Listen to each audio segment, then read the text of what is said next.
अस्सलाम वालेकुम जी। हालात विद नौशेरवान के साथ हाजिर हूँ और मेरे साथ मौजूद हैं सीनियर सहाफ़ी सईद चौधरी साहब। सर कैसे हैं? अल्हम्दुलिल्लाह ठीक है सर। सुना जरदारी साहब जा रहे हैं बैरून मुल्क 30 जनवरी के बाद और इतलात है कि इलेक्शन से पहले वापस नहीं आना। यार, ये इतलात जो है ना आपके पास जो आती हैं, कल भी मैंने कहा था व्हाट्सएप ग्रुप आपका है एक, उसमें ऐसी इतलात, ये शहबाज गिल की तो मेरी बात सुनो, इनकी इन्फॉर्मेशन तो नहीं है। मैंने वैसे पूछा नहीं। यार, वो कल आप उनकी बीमारी पे शक कर रहे थे। अच्छा ठीक है, मेरी बात पहले सुन लें। ठीक है ना, तो मैंने कहा था नहीं यार, वो बीमार है, वो डॉक्टर आए हैं, ये है वो। आज आप कह रहे हैं कि वो बाहर जा रहे हैं। हाँ जी। बाहर जाने के लिए फिर इमरान खान का जो है बयानिया, हाँ जी। उसकी तो नफ़ी हो जाएगी ना। वो फरमा रहे हैं एनआरओ नहीं देंगे, और बाहर जाने का मतलब वो एनआरओ ही लेते हैं। अच्छा नवाज शरीफ बाहर गए हैं, हाँ। तो उन्होंने ये कहा जनाब धोखा दिया है। हाँ। ये बात हो सकती है अपने इलाज के लिए, पाकिस्तान में उनका इलाज मुमकिन ना हो, हाँ। तो वो बैरून मुल्क जाना चाहते हों। हाँ। और फिर अगर वो जाते हैं तो किन की इजाज़त से जाते हैं। हाँ। ECL में नाम है, और वो नाम जो है वो नैब के कहने पे डाला गया है। लेकिन एक बात मैं बताऊं, जो जरदारी साहब है ना, ये बहुत बड़े खिलाड़ी हैं, सियासत के भी और कानूनी मामला के भी। मैंने तो खुद देखा हुआ, SJS टेक्ना केस में इनको हो गई थी सज़ा, वो मलक यूं वाली अदालत से, DB से। तो उसके अलावा तो ये जो नैब के केसेस हैं ना इनके खिलाफ, ये फर्द जुर्म चार्जशीट का मौका भी नहीं आने देते। जो तखीरी हरबे ये इस्तेमाल कर सकते हैं ना, वो कोई माइकल लाल नहीं कर सकता। और खिलाड़ी हैं। इतनी मुतफर्रिक दरखास्तें आती हैं कि असल केस ही कहीं इधर उधर हो जाते हैं, पता नहीं चलता। वो कभी हाई कोर्ट चले जाएंगे, फिर हाई कोर्ट से सुप्रीम कोर्ट से वापस फिर एहतसाब अदालत से फिर किसी और अदालत में, ऐसे। लेकिन दूसरी बात जो है ना, ये अब जरदारी साहब का एक तरह से जो जुस्सा है ना, जिसामत कह लें आप, सियासी अंदरूनी तौर पर भी और बैरूनी, वो थोड़ा सा कद काठ उनको एक ताकत मिली है। ये आपके लिए शायद हैरत की बात ना हो, आपको भी पता ही होगा। हुसैन हक्कानी साहब को आप जानते हैं? बिल्कुल। हुसैन हक्कानी साहब के खिलाफ वो एक केस बन गया था। हाँ जी बिल्कुल, वो इजाज़ साहब वाला। हाँ, मेमोरेंडम केस क्या था वो, केस टाइप मेमो केस बिल्कुल। अच्छा, वो किनके करीब है? जरदारी साहब के। और जब वो पाकिस्तान से गए ना, निकल के, और वहाँ पाकिस्तान दोबारा बुला लिया था उनको अदालत ने, फिर निकल गए इजाज़त से। जब वो अमेरिका में गए हैं ना जाके वहाँ, तो उन्होंने जो थिंक टैंक ज्वाइन किया था, उसके हेड थे जो बाइडन। अच्छा। उस थिंक टैंक के जो बाइडन हेड थे, वो उनका थिंक टैंक था, जिसमें वो बतौर मेंबर रुकन काम करते रहे। और जो बाइडन साहब जो हैं, जब ओबामा थे सदर, वहाँ के सदर, बिल्कुल, तो वो नायब सदर थे। और अफगानिस्तान वाला मामला बड़ा गर्म था, असामा वाला। बिल्कुल। तो जो बाइडन और जरदारी साहब ने मिलकर इस इशू पे काम भी किया हुआ है। जो बाइडन और आसफ अली जरदारी की बाहमी कुछ कुर्बत भी है। बिल्कुल है। और हुसैन हक्कानी इनके लिए वहाँ अब भी इनका लॉबिस्ट जो है, वो हुसैन हक्कानी साहब ही हैं। अच्छा। तो इस तनाज़र में भी अगर इसको देखें तो जरदारी साहब बड़ा अहम इस वक्त कम किसी का भी एस्टेब्लिशमेंट का मोहरा कर लें, किसी का हो सकते हैं मामला सीधे सूधे करने के लिए। बिल्कुल। और ये बात जो है कि वो चले जाएंगे, पता नहीं दुबई चले जाएंगे, इंग्लैंड चले जाएंगे, कहाँ चले जाएंगे, किसी को क्या पता क्या प्लान है उनका। अगर प्लान है, उन्होंने किसी से डिस्कस थोड़ा करना है। बिलावल को पता होगा, उनको पता होगा, बेटियों को पता होगा। तो इसमें वो बस टामुक तो यही है, अंदाजे ही हैं। ठीक है। और अगर वो चले जाते हैं, एक तो आपके जो वज़ीर आज़म है उनके एनआरओ क्रिएट जो रट है, वो उसको एक धचका लगेगा। पहले भी धचका लगा है। और दूसरा ये है कि वो जिसका नाम आसफ अली जरदारी है ना, वो पाकिस्तान में बैठे हुए शायद इतने खतरनाक ना हो जितने बाहर बैठ के खतरनाक साबित होंगे। अगर वो पैगाम आपको आपने ही बताया था, और फिर हमने उस पर बात भी की थी कि नवाज शरीफ ने भी कहा कि यार ना दोबारा तबूर ना करी, ठीक है ना। तो अभी वो उनकी बात आपस में चल रही ठीक है। तो वो अगर ये जरदारी को धोखा देंगे या कमिटमेंट्स पूरी नहीं करेंगे एस्टेब्लिशमेंट, तो जी जी जी बिल्कुल बिल्कुल जी, बिल्कुल बिल्कुल ठीक आप है। मेरे मुंह से अच्छा, कहवाने नहीं जाते नहीं मैं, हैं, अच्छा ठीक है, तो भाई वो भी नहीं करेगा। ठीक है। वो फिर वो वैसी बातें करेगा, बिल्ला मिठाई वो मलाई खा जाता था, हम उसको नहीं खाने देंगे इस दफा बिल्ले को, ठीक है ना। आपको पता है फिर उनका लोगो लहजा कैसे हो जाता है। बिल्कुल। तो ये इसमें अगर वो जाते हैं इलाज के लिए तो आप जाने दें यार, आपको इतना कोई नहीं होना चाहिए मसला। ये मैं कहता हूँ एक उनकी ये एक कामयाबी समझता हूँ मैं उसको, ठीक एक है। सियासी उन्होंने चाल चली है। लेकिन ये है कि अगर पीडीएम को वो ना कोई दचका लगे, पीडीएम वाला मामला भी चलता रहे, ठीक है। और लाज अलूज भी बाहर करवाते रहे, बिल्कुल। कल कलाम को पता चले कि मरियम भी वो अब्बा जी से मिलने चलेगी, ये कोई मसला हो गया, अदालत ने इजाज़त दे दी है, ठीक है ना। तो ऐसी सूरत हो ठीक सकती है है। सर, आपकी इजाज़त से दो बातें, नहीं दिल में नहीं, आपकी इजाज़त से दो बातें करनी है। एक तो ये कि जब से व्हाट्सएप की नई प्राइवेसी पॉलिसी आई है तब से मैं व्हाट्सएप पे एतबार नहीं करता। ये खबर आज जंग और दुनिया अखबार में लगी हुई है। अच्छा अच्छा अच्छा। दूसरी बात ये है कि वफाकी हुकूमत ने भी एक कमेटी बना दी है जो जरदारी साहब के बाहर जाने के मामलात का जायज़ा लेगी। जिस तरह नवाज शरीफ साहब बाहर गए थे और बाद में इमरान खान इल्ज़ाम दूसरों पे देते थे, वो ले गया वो ले गया, अब भी ऐसे ही होगा। नहीं यार, वो कमेटी एक पहले ही होती है, दाखिला वजारत दाखिला के मतहत एक कमेटी होती है, वो जो जायजा लेती है ना ECL में नाम डालने वाली, वो ये उसमें कोई बंदा कम हो गया होगा और ज्यादा डाल दिया होगा उन्होंने, ये हुआ है वो कोई शुरू हर बंदे की वही कमेटी देखती है। ठीक हो गया सर, अब आगे बात बताते हैं PDM वाले मामले पे। शायद हकान अब्बासी साहब वापस आ गए, नवाज शरीफ से अहम कोई पैगाम लेके आए हैं जो उन्होंने मरीम और शहबाज तक पहुँचाना है। यार वो जो पैगाम पहुँचाना है ना, अब वो पैगाम क्या लेके हैं, वो अखबार नवीस जो हमारे दोस्त हैं, या तो वो उनकी इतना उठना बैठना हो कि 24 घंटों में 20 घंटे शाद खान अब्बासी के साथ गुजारते हों, फिर तो वो बता सकते हैं कि जनाब उन्होंने कहा जी ऐसे इस्तीफे देने देने हैं। ऐसी बातें चल रही हैं जरदारी साहब कि नून लीग ने इस्तीफे देने थे, जरदारी दिंदा देवे नहीं दिंदा दे कोई गल नहीं, उन्होंने अपनी मर्जी। ऐसी बातें नहीं होती यार, ये जो होता है ना, ये ऐसी बातें निकालते हैं वो लोग जो ये तासर देने की कोशिश कर रहे हैं पहले दिन से कि PDM में जान नहीं, ये जगजा नहीं है, ये आपस में लड़ाई रहती है, अंदर खाते हैं इनके, ये हैं वो हैं, तो वो तो यार बार बार ये बात कह रहे हैं कि इस्तीफे आखिरी ऑप्शन है। बिल्कुल, तो आखिरी ऑप्शन का अभी तो मौका ही नहीं आया, अभी तो वो धरने देने हैं इन्होंने, अभी तो लॉन्ग मार्च करना है, ठीक है ना। बिल्कुल।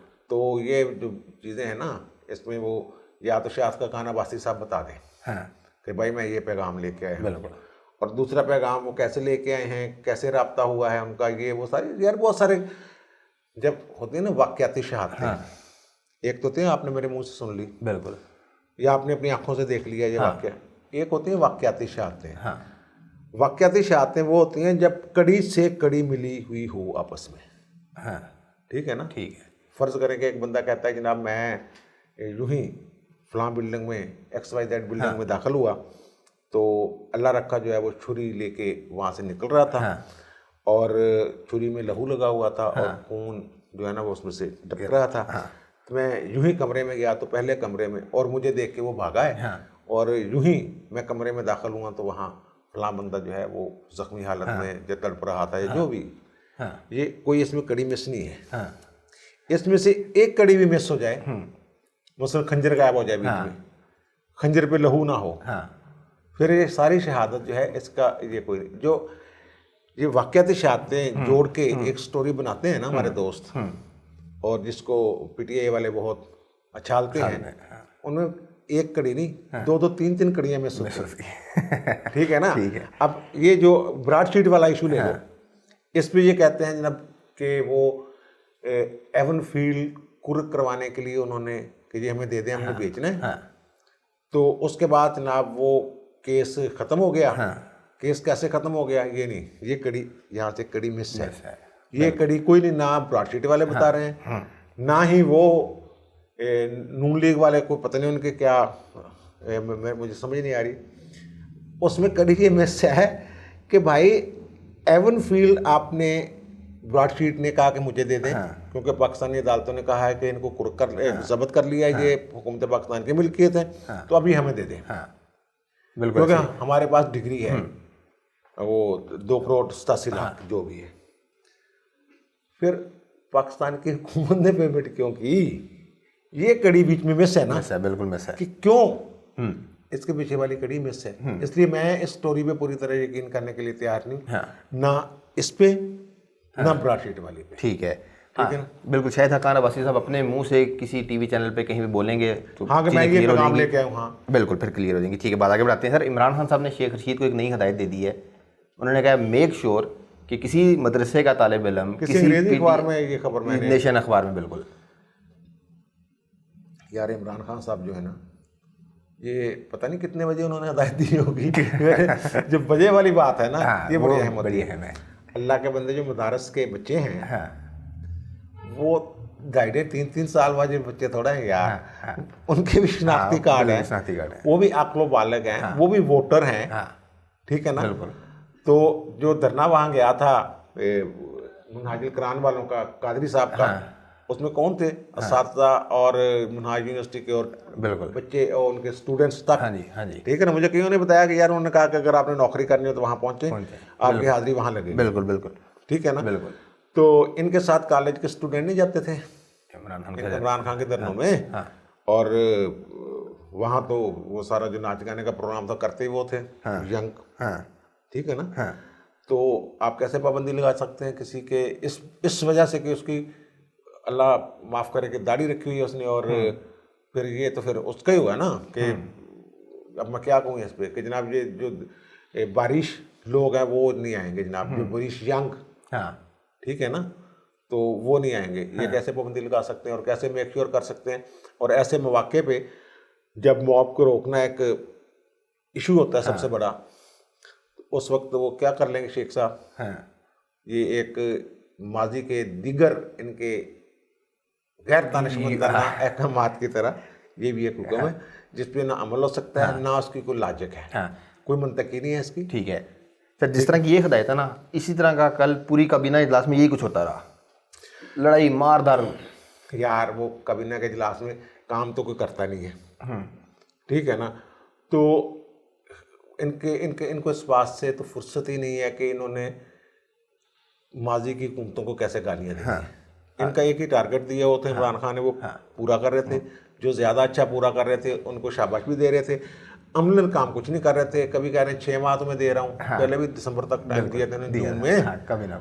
तो अब फिर उन्होंने एक कहा है कि सीधे हो जाओ, तुम काम नहीं करते हो। इशरत वो क्या है, डॉक्टर इशरत हुसैन, हाँ, उनको कहा कि यार तो काम नहीं किया। वो फरोग नसीम की बड़ी क्लास ली है उन्होंने जनाब, लेकिन हमारे फवाद चौधरी को तो उन्होंने काफ़ी, कल ही मैंने कहा था कि मकबूल आदमी जो इनके कबीले में वही हैं।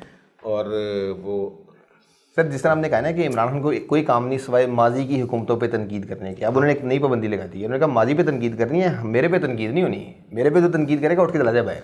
अच्छा, वो तो अपनी कबीना को कहा है ना, अपनी कबीना के जो है, जैसे वो उन्होंने तो आसमान बज़दार की असल में की है ना बैक, कि यार बज़दार को गाला कर दे तुसी, फवाद चौधरी वगैरह कह देते थे ना, सच्ची बात मुँह से निकल जाती है ना। तो वो कह रहे थे बज़दार को जो तनकीद करता है बज़दार पे, इसका मतलब है मुझ पे तनकीद करता है। और मुझ पे तनकीद का मतलब है कि वो, ठीक है ना, वो क्या कहें आप, पीर साहब मतलब मेरा दुश्मन है रूहानी। ये देखे ना, अगर इमरान पे को तनकीद होती है तो ये तो रूहानियत की नफ़ी है ना। बिल्कुल, ये तो सारा चला ही उल्टा हो गया। रूहानियत की बात नहीं कर रहा, रूहानियत की बात कर रहा हूँ। तो ये फिर रूहानियत ने, अगर रूहानी कुव्वतों ने ये कहा हुआ कि ये करेंगे और वो आप कहेंगे नहीं ये नहीं हो सकता, तो फिर तो ये रूहानी कुव्वतों को आप चैलेंज कर रहे हैं ना। तो फिर रूहानी कुव्वतों को चैलेंज करने का मतलब कि इमरान खान को चैलेंज करना, ये तो खतरनाक ये बस यार इनकी रूहानियत तो ना, इनको इस हद तक इन्हिसार करते हैं ये कि वो ICC ने सुना कि पोल करवाया है, बिल्कुल, उसमें एक घोड़ा जो था रेस का वो इमरान खान भी थे, ठीक है ना, बिल्कुल। तो वो कैसे अचानक सुना है कि पीछे से आए शुरू करके, क्या आखिरी मिनट में आगे निकल के। सर वो ICC ने एक पोल कराया, 24 घंटे का पोल था, और उस पोल में 4 खिलाड़ियों के नाम थे। उनमें से आपने बताना था बेहतरीन परफॉर्मेंस किसकी है, एज अ खिलाड़ी भी और एज अ कैप्टन उसकी परफॉर्मेंस मजीद बेहतर हो गई। उसमें इमरान खान साहब थे पाकिस्तान से, इंडिया से विराट कोहली साहब थे, जनूबी अफ्रीका से AB डिविलियर्स थे, और ऑस्ट्रेलियन एक खातून खिलाड़ी थी मैग लेनिंग। अच्छा, 24 घंटे का पोल था, 23 घंटे 59 मिनट तक विराट कोहली साहब 0.6% के साथ आगे जा रहे थे। विराट कोहली जीत रहा था। ठीक है, हाँ, 0.6% के साथ। और आखिरी 1 मिनट में इमरान खान साहब आगे निकल गए और पूरा एक के साथ। अच्छा, पूरे एक के साथ। हतमी नताइज के मुताबिक विराट कोहली को मिले 46.2, इमरान खान को 47.3। ओ, एक से भी ज्यादा। अच्छा यार, देखे ना कैसे दुश्मन मुल्क को शिकस्त दी है हमने। देख ले। ठीक है ना, इसका मतलब ये जो है ना सिलेक्ट हो गए हैं। फिर इसका मतलब फिर सिलेक्ट हो गए, यही शोर मचा हुआ है। यही फिर ना सिलेक्ट ही एक तरह से हो गए। भाई जो इतनी बड़ी मीडिया टीम हम पाल रहे हैं, ठीक है ना, पिछले 22 सालों में 6 साल 2013 से तो वो ये एक बना रहे थे ना टीम। बिल्कुल। इनके उतने वोटर नहीं है जितने इनके वो मीडिया सेल के बंदे हैं। बिल्कुल, ठीक है ना, तो वो बैठ के यही काम करते हैं। जो वो अचानक पता चला होगा 24 घंटे में यार, 23वें घंटे में पता चला होगा कि भाई जी ये एक मैसेज ही गया होगा ना, और तुसी की करते पे फटो यार और मारो, ऐसे इशारे करना, क्लिक ही करना होता है ना, तो क्लिक करके फिर निकल गए। देखें कैसे, ठीक है ना, हराया उन्होंने। तो फिर इसका मतलब है कि ये सिलेक्ट होने के माहिर हैं, कैसे हो गए हैं, सिलेक्ट कैसे होना है। ठीक है ना, वो आईसीसी वाले भी सोच रहे होंगे यार कि करवा बैठे नहीं, ठीक है, ये अच्छे प्लेयर थे, कप्तान भी अच्छे थे, वर्ल्ड कप भी जीता है, सारी बातें ठीक हैं, लेकिन ये है कि वो अचानक आगे निकलने वाली बात है ना, 1 मिनट में रिजल्ट ऊपर नहीं होगे, ऊपर नहीं, आखिरी 1 मिनट में। इसको कहते हैं रूहानी कुव्वतें, ठीक है ना, का जादू। रूहानी के पीछे पता नहीं वो वाली रूहानी है या ये वाली, लेकिन इसमें यही होगा कि टीम ने वो काम उठा दिखाया होगा ना। बिल्कुल। वो एक मैसेज फलां जगह पे जाओ, फलां साइट पर क्लिक कर दो जाके इमरान पे, बस। या हो सकता है फिर आईसीसी वालों का रब्ता हो पाकिस्तान में कहीं किसी इलाके में। अच्छा सर, वो आपने कल शहबाज गिल साहब के बारे में जो बातें की थी ना, हमारे काफ़ी सारे व्यूअर्स उससे मुत्तफिक हैं, कमेंट्स का ढेर लगा हुआ है। कमेंट्स का ढेर लगा हुआ, लेकिन एक कमेंट ऐसा भी जिसे तुम छुपा रहे थे मुझसे, लेकिन वो मैंने पढ़ लिया होगा। उसने कहा कि आपने जो बातें शहबाज गिल और फरदौस आशिक और चौहान के बारे में की हैं, ये नोश पे भी फिट बैठती है। सर मैंने वजाहत कर दी है कि मैं अब व्हाट्सएप पे एतबार नहीं करता, अब मैं अखबारों की खबरें लेके आता हूँ। अच्छा यार, व्हाट्सएप वाली जो बात है ना, वो बात लंबी हो जाएगी, वो कोई इतना बड़ा इशू है नहीं। हाँ जी, ये जो मेरा और आपका हमारा डाटा है, ये हमारे गूगल अकाउंट है सबके, तो गूगल के पास हर चीज़ होती है। ये तो गूगल का एक यकीन है कि गूगल उसको आउट नहीं करेगा, लीक नहीं करेगा। इसी तरह ब्लैकबेरी किसी दौर में होता था, उस पर मुसम्मा मराता होता था। जब ओबामा आया तो ओबामा को इसलिए ब्लैकबेरी रखने की इजाज़त दे दी थी कि वो कंपनी बड़ी ठीक है, कि वो नहीं, बड़ा रौला पड़ा था। बिल्कुल। ओबामा को ब्लैकबेरी रखने की इजाज़त नहीं दे रही थी, वहाँ सिक्योरिटी जो है, तो वो उनको मिल गई थी। अब अगर व्हाट्सएप पे डाटा जो हमारा पड़ा हुआ है और फेसबुक के साथ उन्होंने कनेक्ट कर दिया उनको, ठीक है ना, अब गूगल अकाउंट भी सारे कनेक्टेड है ना आपस में, बिल्कुल, ठीक है ना। तो असल बात तो कंपनी की है, जो चलाने वाले पीछे लोग बैठे हैं, कि वो डाटा लीक कर रोकने की कितनी सलाहियत रखते हैं, और खुद तो नहीं कोई गड़बड़ करते हैं। बिल्कुल। तो इससे क्या फ़र्क पड़ेगा, जो वो दूसरे पे जा रहे हैं टेलीग्राम में या इधर उधर, तो वो भी तो लीक कर सकते हैं। ये तो इंतजामिया पे डिपेंड करता है, यकीन करना पड़ता है कि कितने लॉयल, वो यकीन करना पड़ता है। लाल वो कोई एम बस एक दफ़ा अफरा तफरी मच गई है, तो लोग भागम भाग छोड़ के उधर जा रहे हैं, उधर से थोड़े अरसे बाद कहेंगे यार वहाँ तो लोड बड़ा बढ़ गया है, ट्रैफिक बड़ी जैम हो जाती है, अब फिर इधर जाएंगे, तो वो तो उनको चले ऐसा इशू है नहीं। ठीक हो गया। नहीं, ये आपने सुन ली चौधरी साहब की राय तमाम मामलात पर। आपकी क्या राय है कमेंट्स में ज़रूर बताइएगा। आपसे मुलाकात होगी अगली वीडियो में, तब तक के लिए अल्लाह हाफ़िज़।